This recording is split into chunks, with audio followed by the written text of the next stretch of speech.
This is Talking My Walking. I am Rodrigo Ribeiro, and today I'm going to talk about, do we have a culture of freedom or enslavement? Freedom is usually the go-to concepts and values, principles and ideals of the so-called Western culture. To be for the Westerners and also for the non-Westerners. But do our cultures, by the way, does any existing culture is for freedom to implement, improve, and have develop citizens that enjoy really freedom or enslavement?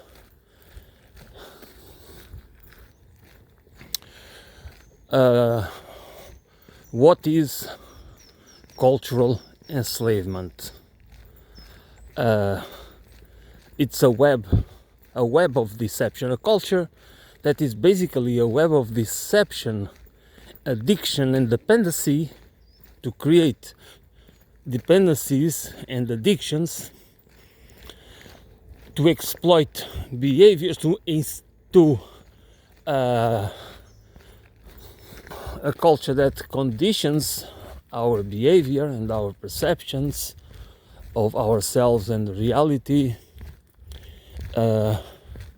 not to make us free, not to make us more conscious of what really a free life, what does it mean to be free, to enjoy freedom.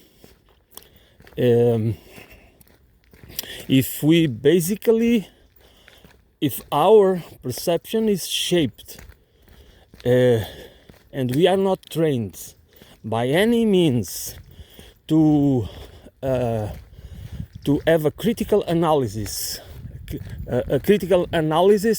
a sustained critical analysis of how we become, what we believe, how we perceive ourselves, how we perceive the world, how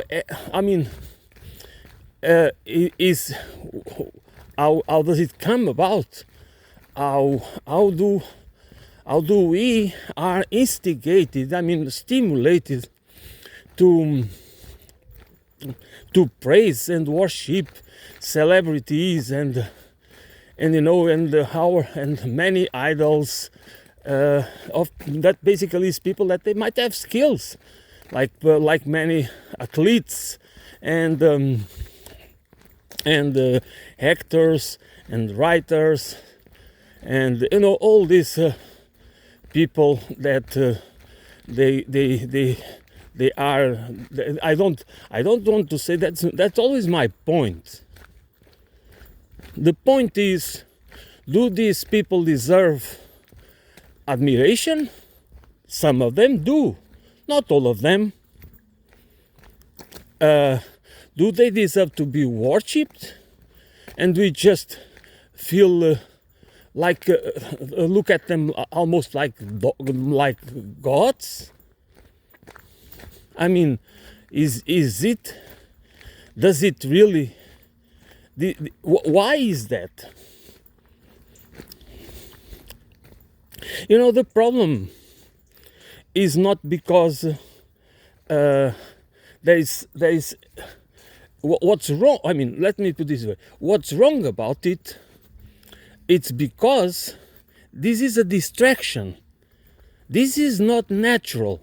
It is natural that we admire people for what they do, especially when they do something that really benefits the collective, the community. the society and the community of life. And especially by not doing.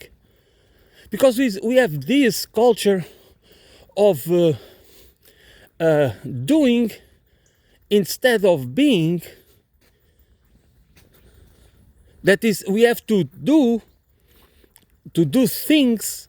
Doesn't matter what, it doesn't even matter if they are good or bad, but it seems that we have to be involved in doing things, not in being. And by being, I mean that we do not need, we can do things, but when we do something, we need to be aware of what are the impacts of what we are doing. Because if we believe, for those who believe in God and in a spiritual life, the most important, one of the most important principles and values, it should be do not cause unnecessary suffering, at least consciously, intentionally. That is something that should be avoided at all costs. But in order that we become aware in our daily lives, we need to have a culture that promotes it.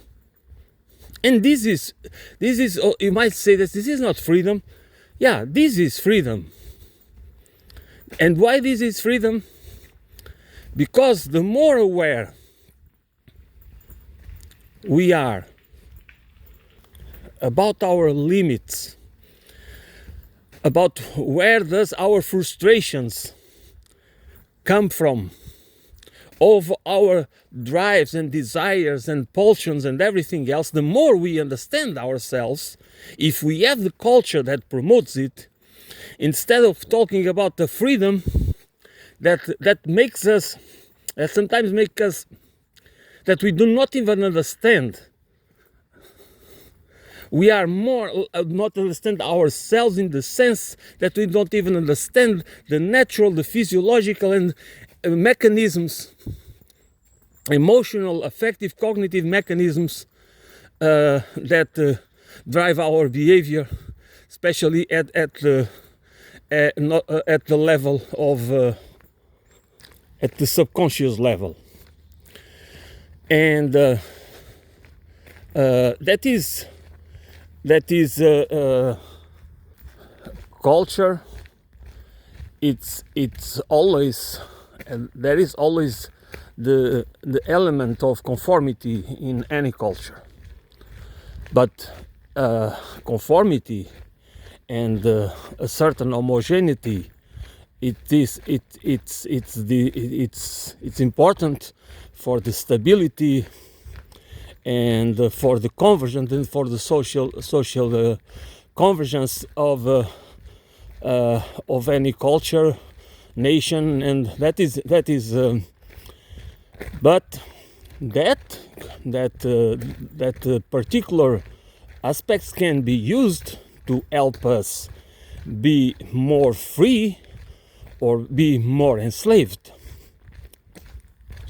There are conformity that helps us to be aware of our role in society and to be aware of the limits of the freedoms of everything that we understand, that we are culture, society is relational. Everything is relational, and therefore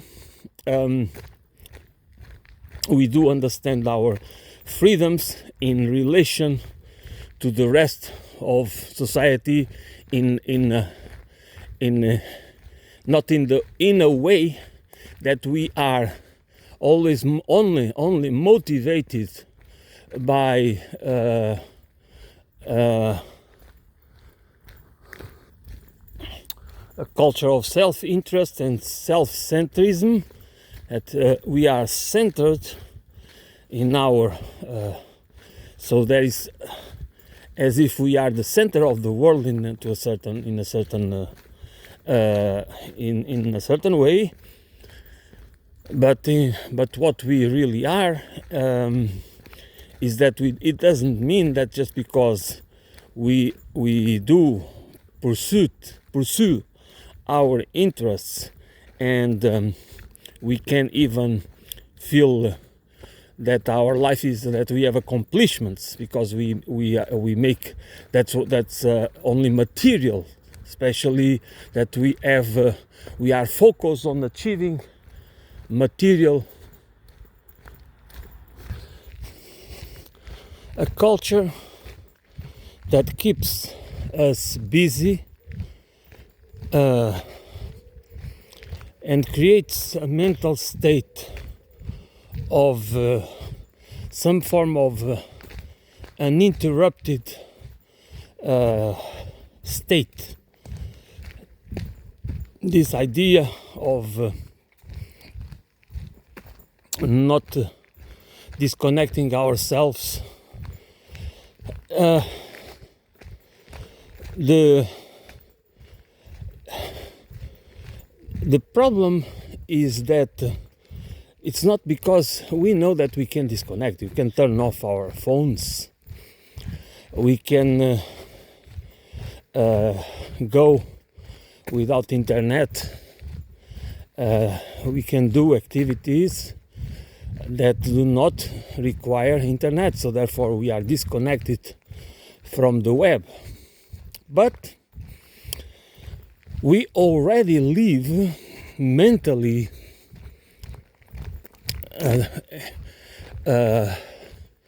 colonized, instrumentalized by a culture that doesn't allow us to really disconnect. We physically can be disconnected, but mentally we are already we cannot do it. Our mindset has been changed by a culture of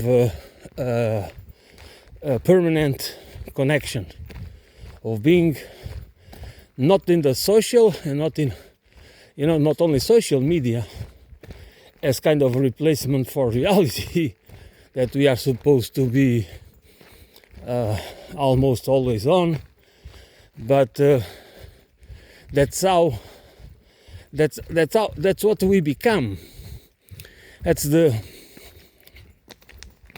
culture. That's why it is important to understand why and the difference. Why do we have a culture of enslavement, not freedom? And what is the difference between one and the other? And why that is connected? Why this kind of culture that we have exists to back an economic and political systems and civilizational paradigms that are based on a power structure where that allows the few to control the many and control everything and eventually destroy the world.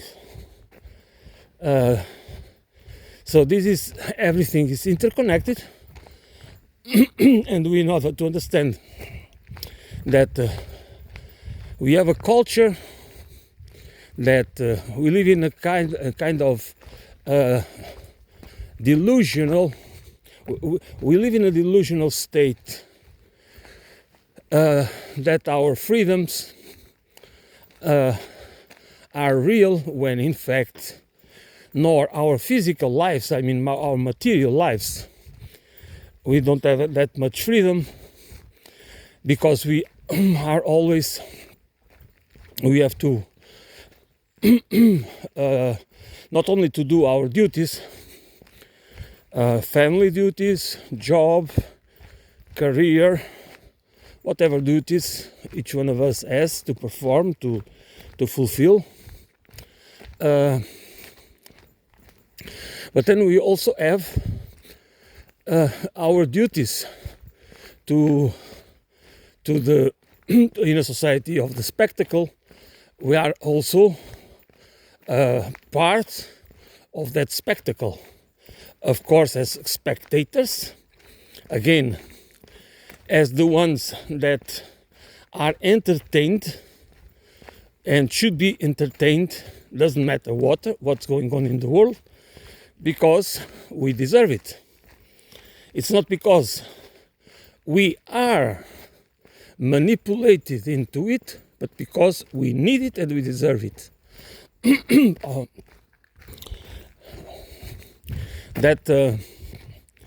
So the idea of a consumer and spectator, usually a passive role. I mean, it's of course we as consumers, we can choose, we can do this and do that, but it's nevertheless a passive role, because usually we don't change much of our reality. We just buy what our banking account or credit card allows.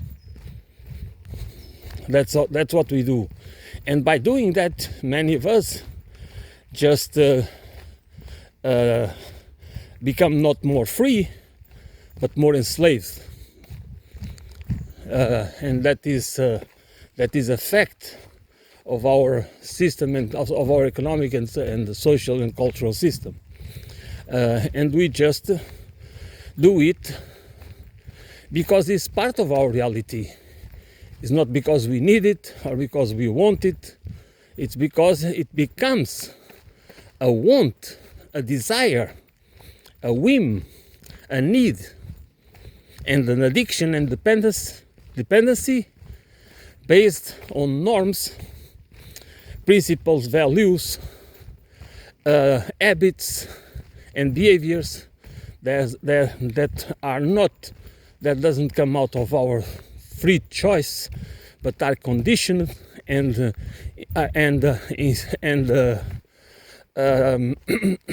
imposed on us by different means.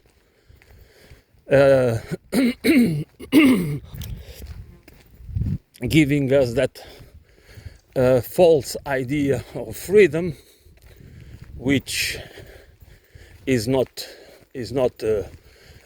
true, because what would be the truth about freedom is that we should enjoy more time free to do whatever we want to do with our lives, because most of us, all our lives, are postponing what you would like to do in the present, and usually we just postpone it to a future that we don't have, that we do not even, we most of the time do not know if we are going to have the opportunity, but we need to have some hope that somehow we can do the things that we would like to do. Because since our lives are most of the time related to collect things, collect stuff, go here or go there, because it's part of the culture, you know, that you have to go to visit certain places and to do this. You know, there is so many things that this is the 10 places that you should visit before you die. This is the 10 things that you should do before you die. Blah blah blah blah. You know, that's that kind of things that is never. What should you do with your life in order to that you can be yourself more, that you can really do whatever you do it's in synchrony. It's synchronized to your uh, identity, to what you really feel about yourself, not about the what we get from. That's why this culture of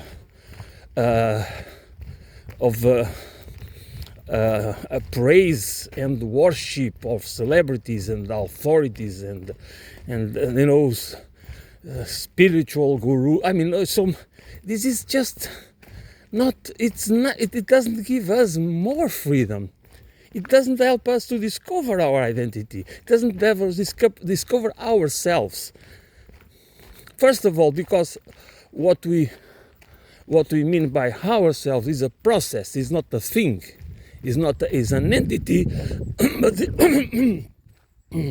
but it is an entity in living in a living organism, and it changes over time. But the point is not that we discover ourselves. We just should live according to the principles and to what we feel, and at this stage of our lives, without being punished and penalized because it doesn't. What society expects from us, we do not want to do it that way. We want to do it differently. And so, in spite of the conformity that I referred before, which is always part of it, has to be part of any society for social cohesion. But in spite of that, we can. There could be space in our complex societies to develop an identity, an individual identity that with more freedom and more authenticity,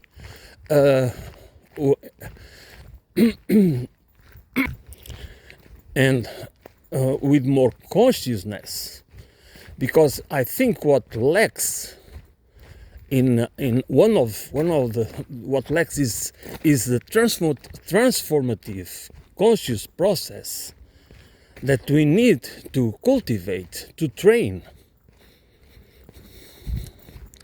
and we are that we buy everything, everything we need. We are supposed to get a coach, to get a book, to get this, to get that, to pay for this, and people do not understand that most of these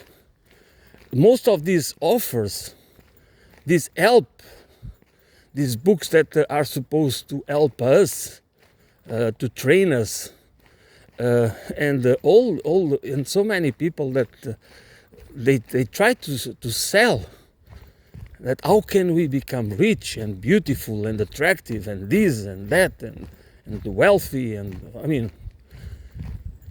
and most of it is just people trying to make money.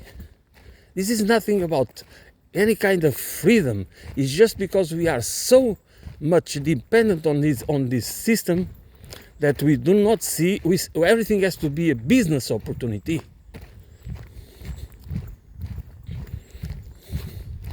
And this is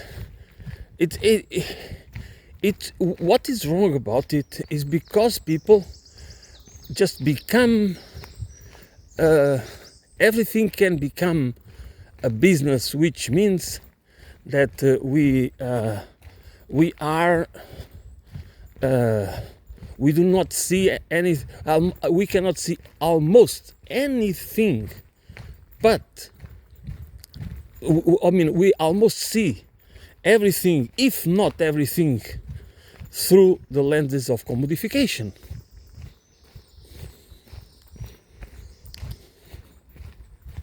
Not through the lenses of real freedom.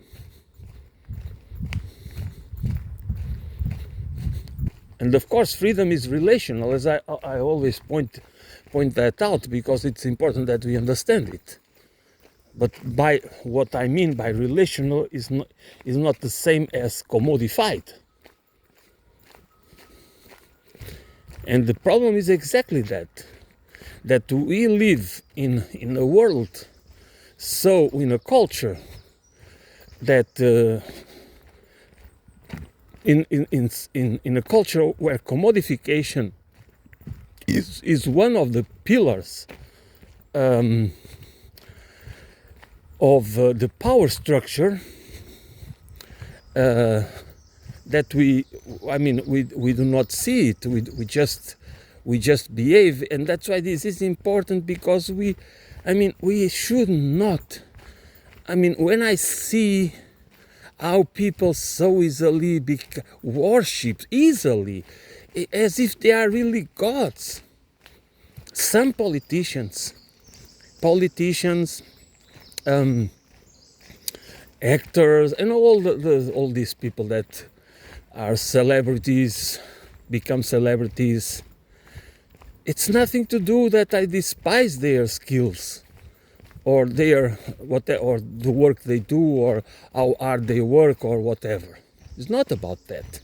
It's about this is a culture that is exactly the opposite in every way of freedom, of allowing us to free ourselves from the shackles of a culture of dependency and the commodification. That's just the opposite. And again, people confuse style with substance.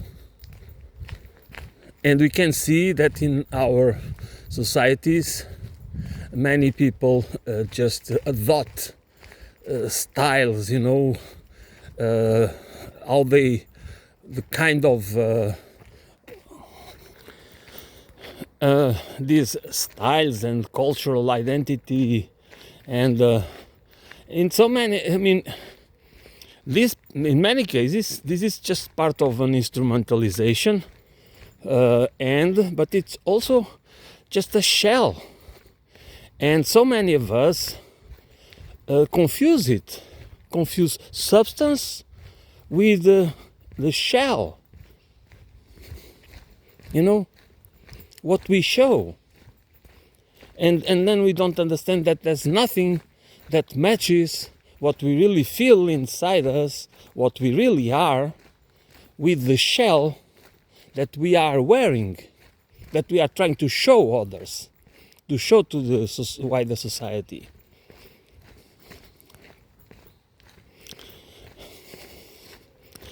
Because we do not need that to show anything to others. What we need to be is to be, not to show. And this is this takes that's the problem. We are not trained, educated, indoctrinated. We could be. As I said, education will always be about indoctrination and instrumentalization, because for conformity with our culture, of course, that's but it can be indoctrination. We can have indoctrination for freedom or for enslavement. I'm sure about that. That it's not only about shaping our behavior, because it's more than shaping our behavior.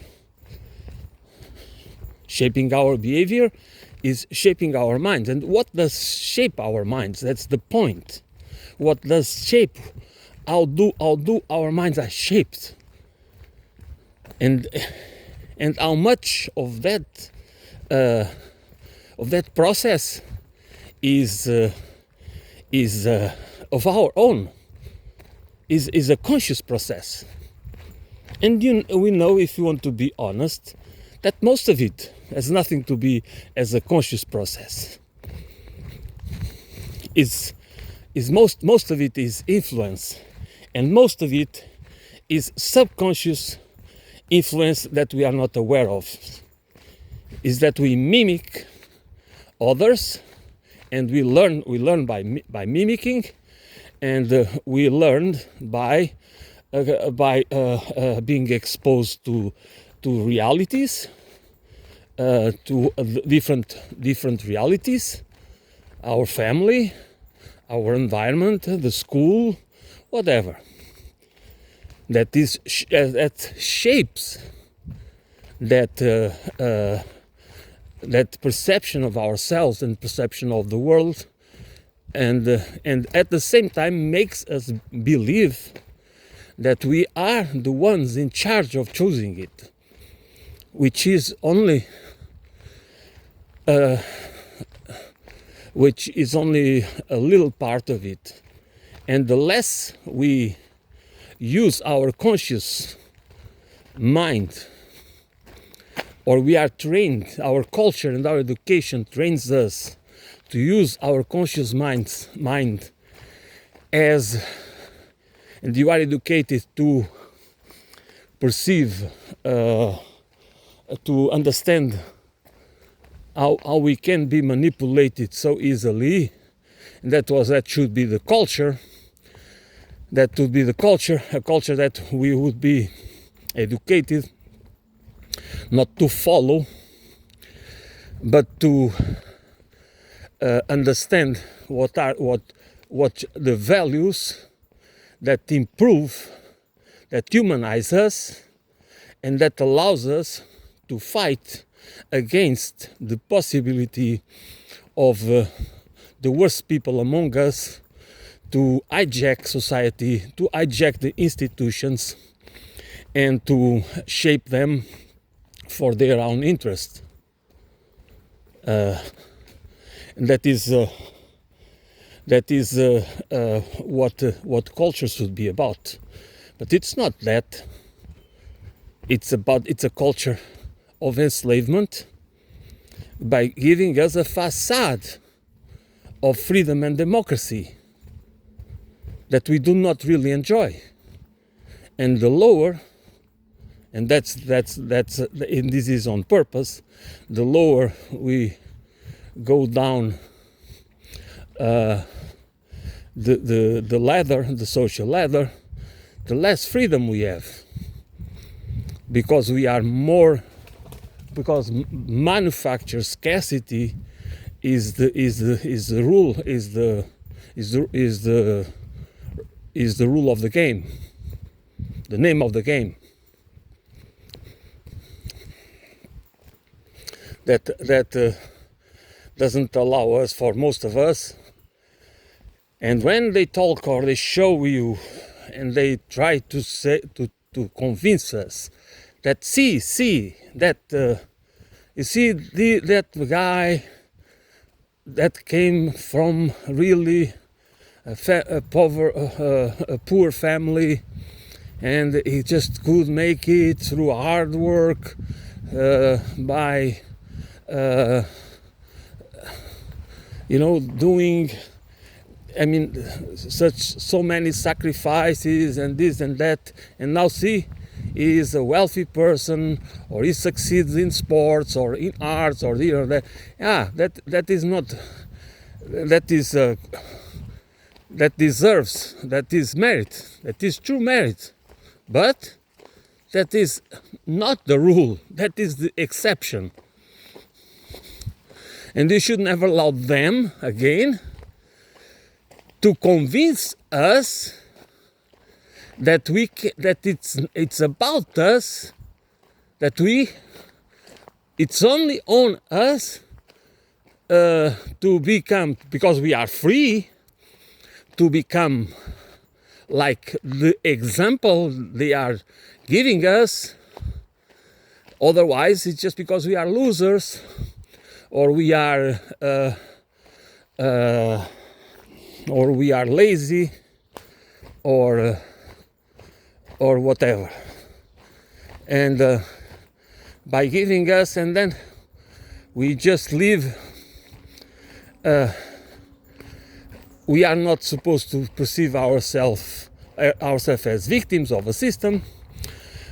We are, because then we are accused of self-victimization, and to justify our laziness and this and that and our lack of skills, and then because there is nothing wrong with the system, if especially in societies where we, of course, we enjoy freedom of choice, freedom of this, freedom of that. Yes, that's true, but not true to the point that you should believe it. That's exactly the point, that you should not believe it,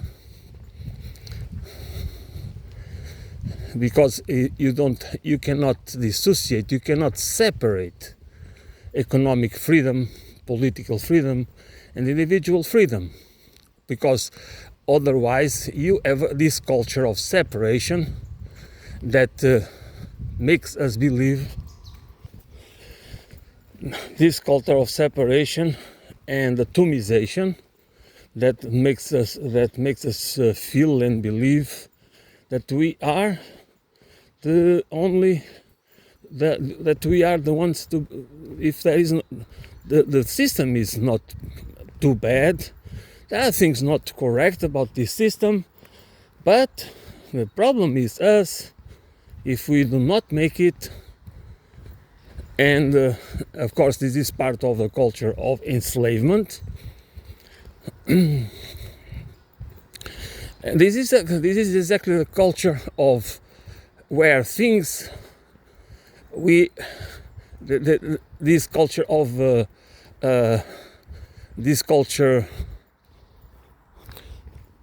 culture of a web of deceit. That's what it is. Okay, I'm going to end it here today. Not I will be back to this issue because it's an important one, as we should understand. But today I have things to do, so I need to go back. Thanks for listening.